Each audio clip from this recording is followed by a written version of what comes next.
Give me 6 months and I'll see if I can make this work. I also speak at educational conferences, more present as a father and as a husband. I try and be authentic. This is the Education Business Podcast for all founders and business owners in the education sector. This podcast is for you if you have an education business or you're thinking about starting one. That could be tutoring, publishing, holiday clubs. It really doesn't matter. You're in business and you're also in education. But most of all, you're focused on improving outcomes for children in the way you know best, through your business. I'm Claire Riley, co-founder of educational resources website Classroom Secrets, and I'll be sharing how to make your education business bigger, better, and have more impact through my own experiences and also the conversations I have with other founders and business owners in education. The Education Business Podcast is sponsored by Classroom Secrets, helping you to support your children's learning. Hi Arthur, welcome to the Education Business Podcast. So you were a teacher. You are no longer a teacher as in a teacher in the classroom. You now have an education business. So how did that happen? Tell us a story. You're in teaching. What was your teaching journey like? What made you decide to leave the classroom? And what is it that you're actually doing now?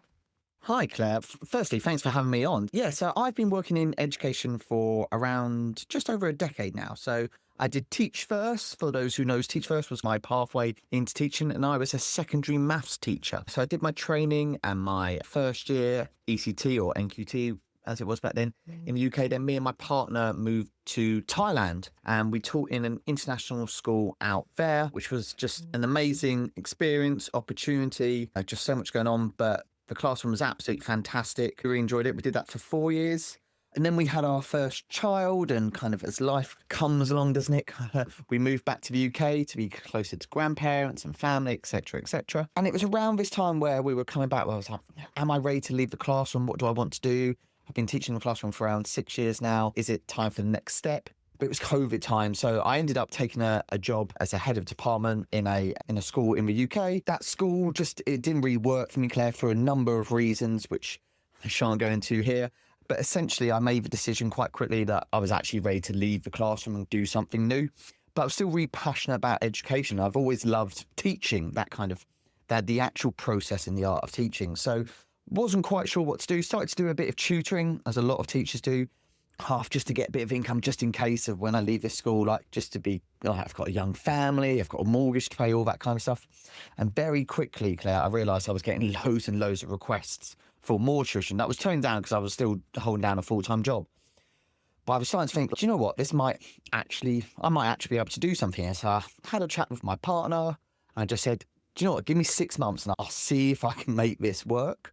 And if it doesn't work, I'll go do something else. And if I can't find anything to do, I'm a secondary maths teacher. We know there's a massive shortage of secondary maths teachers. I should be able to find something else. And that was in January 2021. And I've never really looked back from there. So over the last 4 years in this industry, I've grown my own kind of independent tutoring kind of work. I just work for myself. I don't have tutors working with me. I don't work with agencies. I don't have an agency myself. So that's how I kind of work there. And I do a mixture of one-to-one and group sessions, mainly still doing secondary math, but that's given me kind of the scope to do other things. So I also speak at educational conferences. I run a couple of podcasts. I get to go and work with tutors on their CPD, or I go to tutoring companies and support their tutors with kind of their pedagogical knowledge. And that's me now, really. So I'm still teaching. I'm still absolutely passionate about that. I still do. That's what I spend most of my time doing. Like, even as we're recording this, I'm getting ready for sessions tonight. I've got groups and one-to-ones tonight. But it's also given me a real chance, Claire, to refocus in on what I'm really passionate about and allow me to grow as an educator. And I'm fairly confident now that I'm a better teacher than I was when I was in the classroom. Thank you for sharing that story, Arthur. I have not heard it before, so it was really helpful to me. And one thing that I just want to pick up on that you talked about that I think is important to shine a light on is I heard that you felt really responsible and you were seeking permission, really, that you could actually go and pursue this. You were weighing up the risks. You were thinking about what are the different options I have if this risk becomes too big and how I move through that. And often we think that we don't have those options because maybe we are the traditional breadwinner or we're the one who works full time. But we do have options, but that doesn't mean to say that they're easy, because it must have been really hard to be tutoring and have a full-time job and have a baby at home as well. I think it's so interesting that you say that you're a better educator now, because I was a tutor and that's how I made my transition out of the classroom into business, really, to give me that extra income. What I didn't realise would happen is how much of a better teacher it would make me. And actually, a lot of things that I learned that I then put into the Classroom Secrets resources came from tutoring those children.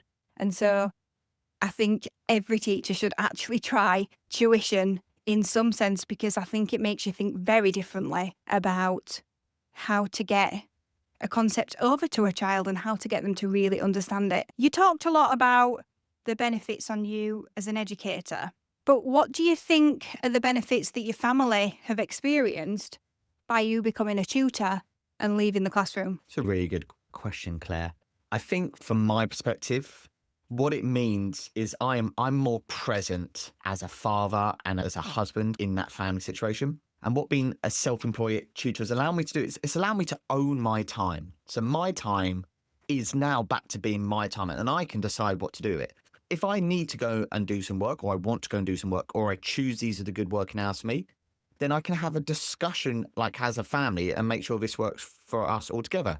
And me having that autonomy and kind of decision-making process over that just means I can decide what works for me and my family, not what works for my employer and maybe works for me on the odd occasion. For example, on Mondays and Tuesdays, I stay at home and I look after my kids who don't go to school or nursery on those days. And I absolutely love that time. It's my favourite time of the week. Monday morning, Claire, I volunteer and help run at a local playgroup. Now, I'm not doing that if I'm still in the classroom. I can't say to my employer, oh, I don't want to work Monday mornings because I want to go and volunteer at a local playgroup.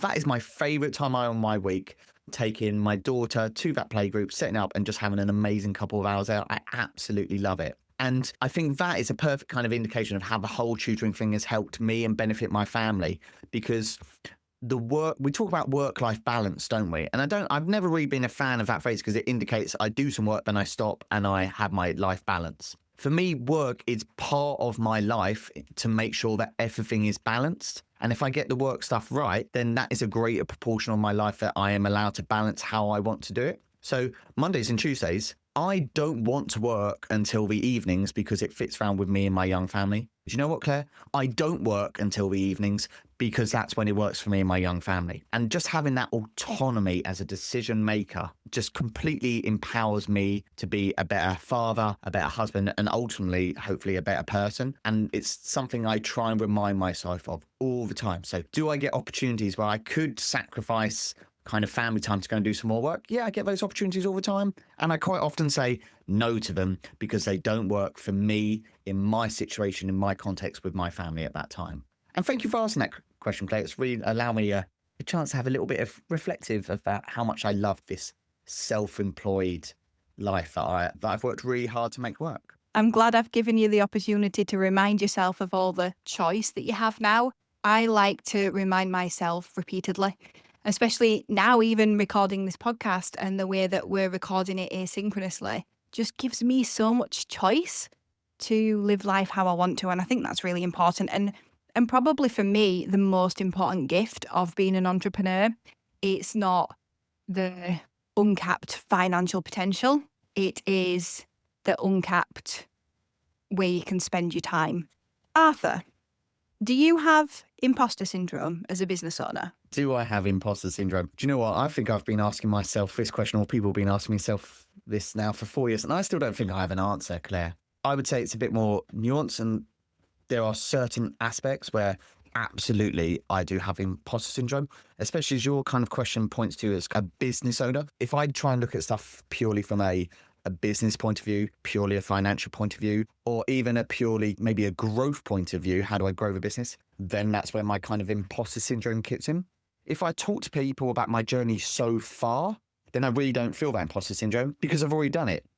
So I'm very happy talking to people about that aspect of it. But if I really sit down with myself and say, I think I could grow this business, bang, that's where it starts to kick in. So having spoken to you a bit more now, I think it's more to do with kind of the growth aspect of this. If you ask me, where can I see myself in 5 years? That's where my imposter syndrome would kick in. When it comes to actually the day-to-day running, like I know I'm good at what I do and I trust myself to do that stuff. But when I really have to sit down and think longer term, not just what do I want to do, but how do I do that? And do I think that's achievable? That's where it really starts to kick in for me. So the imposter syndrome then is in the possibility. And when you think about possibility, so when you think about your plans for the future, do you think that you are aiming big enough? Is there a part of you that is worrying that perhaps you are playing too small? And is that based on what other people might think of you or what you really want deep down? Do you teach children as part of your business offering? Have you considered using resources from Classroom Secrets? At Classroom Secrets, we're always adding new resources for a range of subjects, and we're keen to hear your suggestions for resources too. We know that you didn't go into business to work more hours than you did in the classroom. You went into business to give you freedom. Let us help with that. Visit classroomsecrets.co.uk to sign up. So overall, I would say I don't think I'm aiming high enough in my business. But I think that's for two reasons. One is probably to do with the kind of do I want the risk taking? What do I want to put in? Kind of that challenge, but also what we spoke about with that kind of imposter syndrome. But I also am constantly reflecting, Claire, about one of the reasons I went self-employed was so I could really put the time into like my 3 young children and all that stuff. And I'm very conscious about that's why I went into this. And I don't want to push myself so hard and so far that I forget about one of the reasons I originally went into kind of self-employment world. So I'm always trying to get that balance right. I probably haven't got that balance right. And for me, it's trying to be efficient with my time whilst also trying to push and challenge myself. And I get that wrong regularly, but I'm trying, maybe not succeeding, but I'm also conscious of pushing it too far. I hope that makes sense. But yeah, like always conscious of like, why did I go self-employment in the first place? And I don't want to completely lose that aspect to it. I think it's great that you have that awareness. I try to keep that front of mind as well. I didn't always do that, but I do that now. I try and keep coming back to the reasons why we've created this life. And we don't just do that for decisions we make in the business either. We actually do that in decisions around how we use our personal wealth.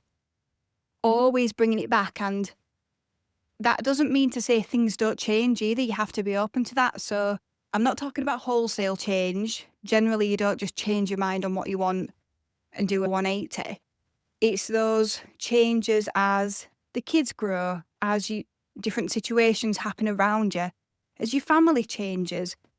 I think you have to be able to keep coming back to it. So just like you would in your business, have your 90-day plan, review things every 3 months. You have to do that in your personal life now. I can't say that I'm as rigid with Ed saying, okay, every 3 months we're going to sit down and do so-and-so, but we do review it regularly. And you need to have that person, I think, in the couple who is the one who's bringing that, who's driving that, and I'm that person in our relationship. Just shifting the conversation now. You opened up yourself a lot, really, over the last couple of years. You've really built your personal brand. What opportunities has that given you? Stepping out there, starting a podcast, doing some posts on LinkedIn. How has that helped you become more known in the tutoring space? So I think what it's helped, Claire, is it's helped people get an authentic feel for who I am. So when they see me posting, especially videos, whether it's on LinkedIn or from a podcast, on the WhatsApp groups I run, or they hear my voice on podcasts or other people's podcasts or the radio and stuff like that, people feel like they know me a bit more. So they get this authentic view. And I try and be authentic, as I hope has come across in our conversation. I'm not putting on an act. This is just who I am. And when you meet me, conferences or stuff like that, I hope I'm exactly the same.